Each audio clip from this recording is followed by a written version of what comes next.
Speaker recognizes Minority Floor Leader Barnett. Thank you very much, Mr. Speaker. I rise in opposition to this bill. I know it is part of a tie-barred package, which is quite unfortunate because 4 of those bills need to be done to comply with federal guidelines. One is an important bill to protect the unemployment fund. And I understand those 5 bills being included in this package. I do, however, have a severe problem, a multitude of problems, with 4952. Number 1, this bill was passed in Wisconsin in 2011. In Wisconsin, the experience that was found from the passage of this bill was that future employers who had a potential employee who had accrued unemployment benefits from a previous employer and may have failed a drug test were suddenly getting hauled into court to find out chain of command of the drug test, which is not required in this bill, the requirement of a second drug test, which is not required in this bill, the recognition that HIPAA prevents employees before they're hired from revealing anything about their medical conditions on the basis that maybe if they have a pre-existing condition, they will lose that employment and therefore be in violation, the employer, of EEOC regulations. So, as these future employers were hauled into court time after time after time, being deposed time after time after time, and having more money spent to defend their actions against people they did not even hire, went to the legislature in Wisconsin and said, repeal this bill. It was repealed in Wisconsin in 2012. Last year, Kansas passed this bill. Same thing happened. The people of Kansas, the small businesses of Kansas, went to the legislature and said, repeal this bill. It was repealed in April of this year. Several other legislatures have had this same bill before them, and people have testified to the same occurrences, that this is an undue burden on potential future employers that will result in them being hauled into court because of the condition that someone is removed from benefits that they incurred and worked for from a previous employer. As you all know, when you are removed from work because of drug use, you cannot collect unemployment.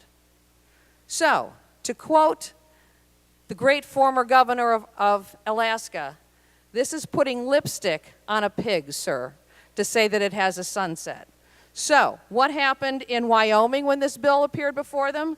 House Bill 89 died in committee. In West Virginia, Senate Bill 419 died in committee. The difference between West Virginia and Wyoming and our bill was at least, even though it died, it had the requirement that if you did fail the drug test twice, you were then referred to appropriate medical rehabilitation and drug counseling. Our bill does not even require that. In South Carolina, House Bill 3165 this year died in committee. In New Mexico, House Bill 302, same bill, died in committee.